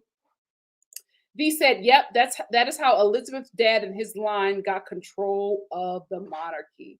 There you go. There you go. Carolyn said, you are right, Nikki. I think it's also because she was divorced and he was the king, so they couldn't have that. It was Elizabeth's uncle. There it is. There it is. There it is. I'm telling you, the Princess Diana's lineage. Princess Diana came into that, ran through that monarchy like a Tomb Raider. My God, today. My God, today. Damn near 40 years later from the time that woman entered that palace, she's still wrecking them. Because, like, this is her son. She fighting them fools from the grave. My God, today. Risa Lady said, Meghan can definitely be criticized, but most of the criticism she gets is bad faith and willful misunderstanding from all sides. Oh, I agree. Oh, yes, I remember that. And her family was just like, we're not going to help you financially. And I was like, it must be hell to be a royal, because to give up all of that wealth, that lavish lifestyle, to just be a commoner, it must be hell. It must be hell. Yeah, she in New York with her man. She in New York with her, boot up with her man. Sarah said, by the way, Wallace Simpson and Edward III were kind of Nazi sympathizers because it was okay back then.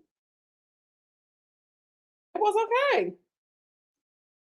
They even have pictures of, the royals back in the day putting up the what's that sign? That Nazi sign with the hand. Dana said, Nikki, I do agree with everything H&M do. Do I or do me agree with everything H&M did? No. Do I agree with everything H&M did? No. But in the big picture, I understand because I have white passing grandchildren and will never deny their experience. What an interesting experience. My God, today. My God, today.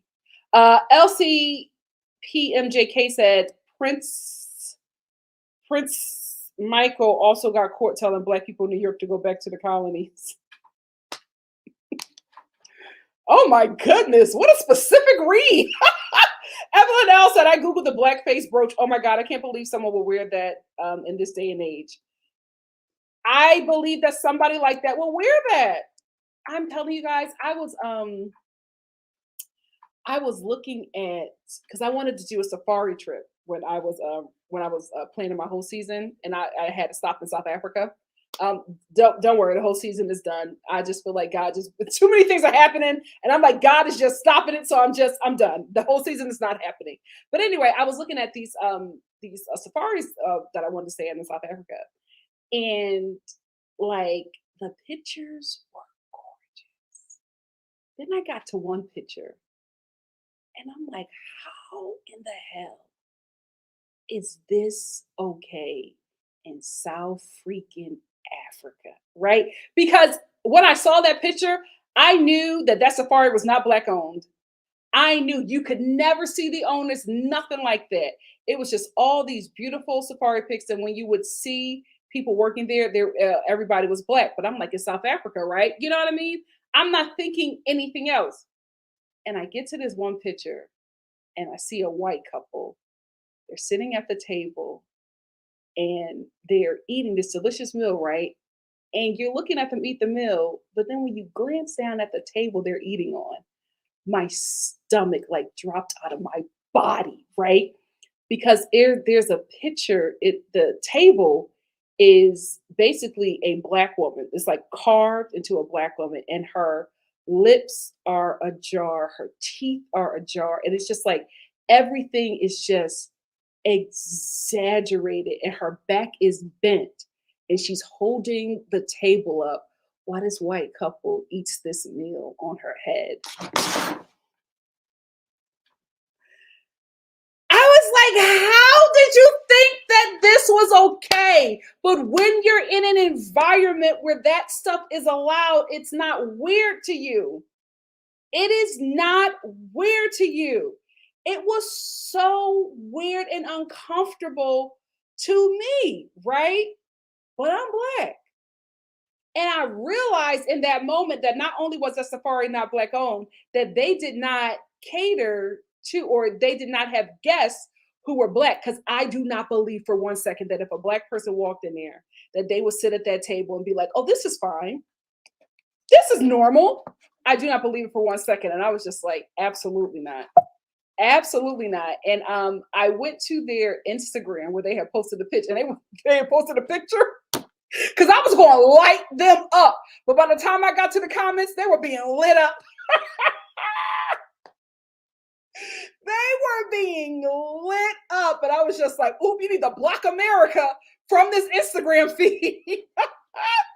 Child, that was something else. But like, I don't understand, but I can see her wearing that brooch in that environment because she's worn it before in that environment and it was okay. It's just different now because a mixed race woman is marrying into the royal family. She was probably shocked, like, this is the brooch I always wore. I just wore this to so-and-so baby shower. I wore this to brunch. This is my Christmas brooch. She was probably shocked. Like, apologize for what? I wear this all the time. But that's probably accepted in that environment. Not anymore, right? Not anymore because of this mixed race American actress. Risa Lady said, Princess. Oh, I got that. Oh no, I don't got that. Speaking of Venus and Serena, we need more Serena. Where is she at, Meghan? Princess Michael of Kent wore the black and more brooch, and she's known for being a mean old bee. This is the same woman who allegedly named two black goats Venus and Serena. Ooh, child. Ooh, child. Ooh, child. Dr. M said that's true. We really are not into the royals like that. Honestly, I would rather stay here than move to the States, though. Oh, everybody says that. Everybody says that. Everybody says that. I told you I checked with my American friends who live there, like when all that stuff was going down with the Keep UK white. They were like, oh, it's bad, but we're not coming home. They were like, no, we're staying here. We're staying here. It's okay. We'll work through it. Missy said, I don't know why, but I have my eyebrows raised at Meghan the whole time. Something ain't right, but I don't know what it is. I definitely want to see more of her mom. She seems delightful. I love her mother. I love her mother. Missy said, maybe it was a disappointment that Meghan is not from Compton. It just seems like she is looking for the black community to stand beside her. I don't know. Something don't sit right with me. Okay.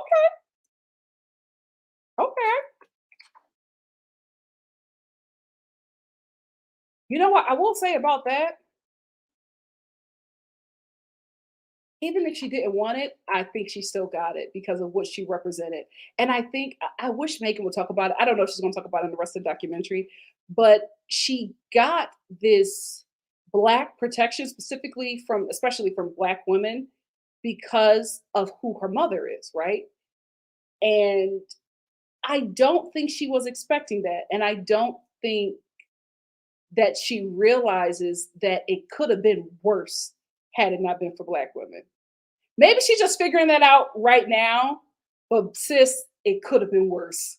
It could have, if you were left to your own devices without no protection, it could have been worse. Empress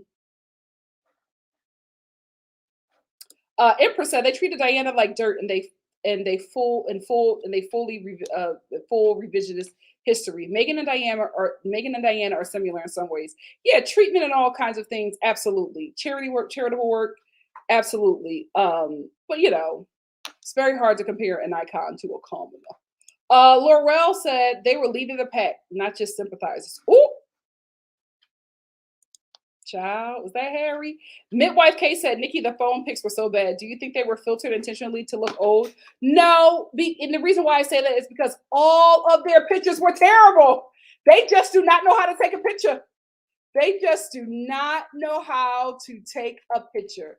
Risa Lania said, I honestly don't know why Black people have a problem with Meghan when she's always made it known that she is Black. It's only in the media that the narrative has been created that she was denying it. I don't think she ever denied being mixed race. I've never heard her claim being Black. And actually, and honestly, I respect that, right? Because why would you claim something you don't, that's just not your reality? But however she wants to identify is her prerogative. But I don't, for me personally, I don't know where she's ever said that she was a mixed race. I mean, Black. I don't know where she ever claimed that. Yeah, I don't know. Some people said South Africa just ended segregation the year I was born. There, the racism is different. Ain't that song in freaking Africa? Laurel said, that is so weird, crazy. How dare they make a table like that? But it's unlikely that the white couple approved of it. Yeah, you can tell that I'm not down to that white couple. They were obviously models that were hired to like take pictures at the safari to look like they were visiting. But I saw that table and I'm like, oh, so you definitely don't want me to come. You definitely don't want me to come. You know that's her Christmas brooch.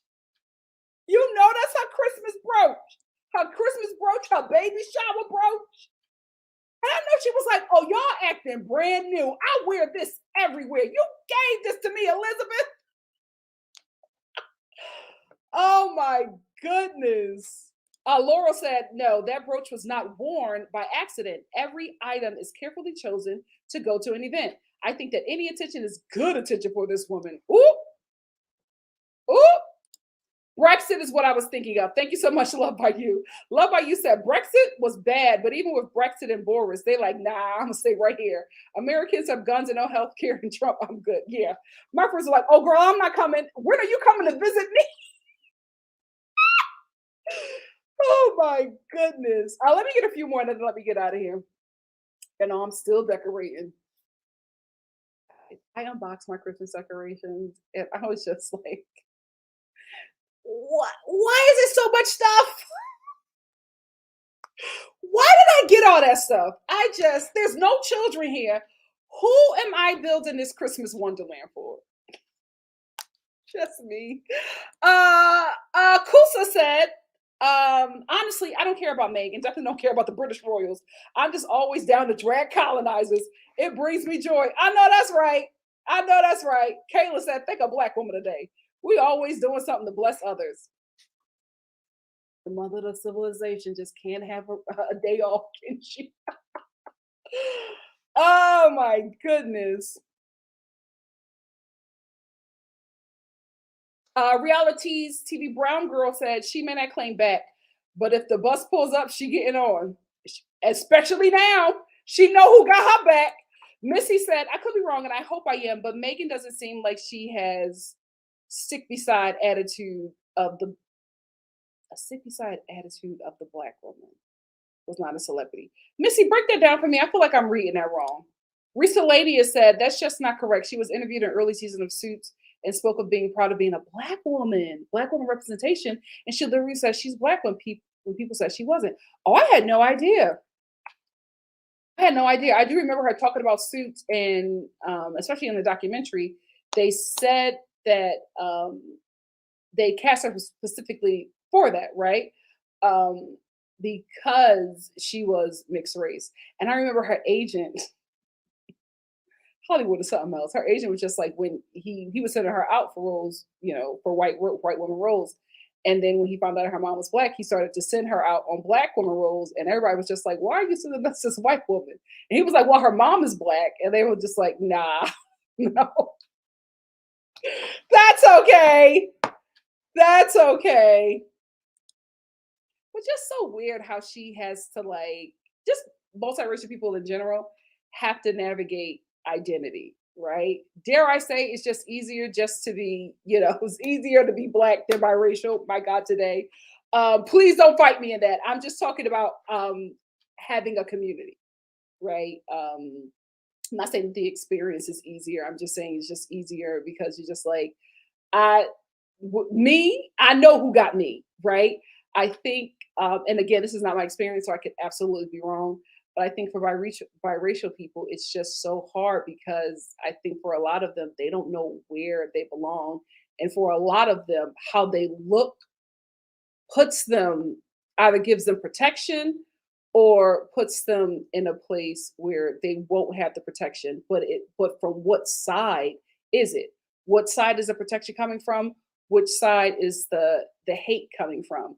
And then it's like you're put in this position where you're going to have to choose, because you're going to have to choose which tribe is going to have your back. America is so tribal. It's so unfortunate. It's so unfortunate. Just watching this woman like just navigate her identity, and then at 37 being told, right? She's saying who she is, and the UK is telling her, no, this is who you are. That messes with your mind. That has to mess with your mind when you're saying, oh, this is me, and this whole nation is like, no, it's not. This is you, and this is how you will be treated. At 30 freaking damn near 40. Damn near 40, and this whole nation just changed your entire identity. Yikes. Yikes. Alma said, it's sad that Harry is so protective because of his experience with his mother's death. It seems like that's what made him loyal. Probably. How could that not affect him? How could that not affect him? He's probably going to be even more protective over his kids. Um,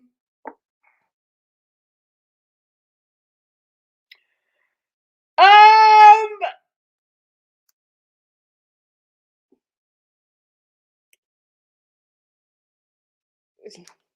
you're not getting me in trouble now. Mm-mm. Ciao. Everybody thinks a black woman, but nobody rides for us. Nobody protects us. Nobody, Can you take us in the room as well? Ciao. I just think, Laurel said, we never have heard of a story of how anyone tried to pay Meghan off to not marry, and for darn sure it would have come out already, right? It would have. It would have. Let me get out of here. Let me get out of here. For love by you, get me in trouble.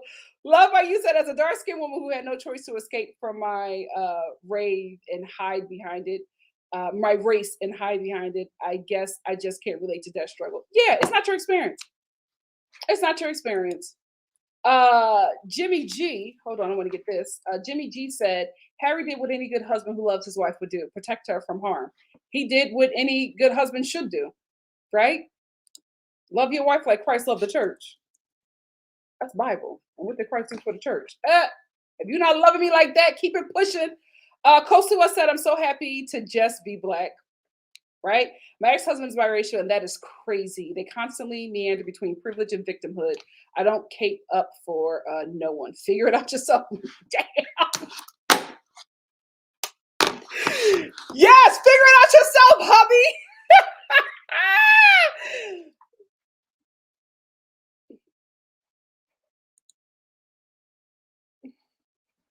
That we know of. Let's just say that. I'm,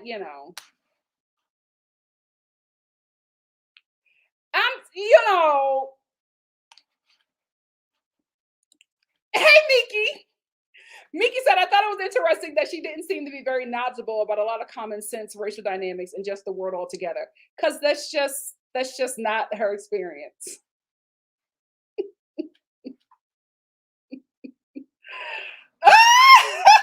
Love by you. I'm not clicking on your comment. Oh, sure. I would love that.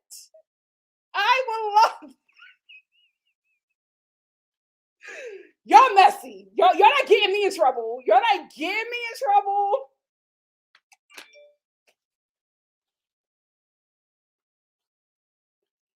You're like getting me in trouble. But I'm like, yes, I will absolutely do one day. I'll probably I don't know, maybe on Instagram or here, I'll ask for some questions and we'll just do it. Why not? We got time. We got time. Anyway, I love y'all. Let me get out of here because it's getting hot.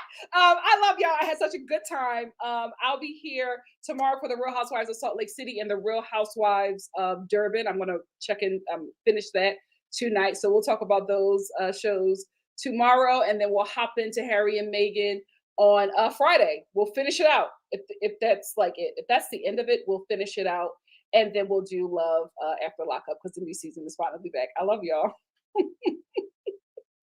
I love y'all, and I'll see y'all soon for something else. Bye. Ain't getting me in trouble. Mm-mm.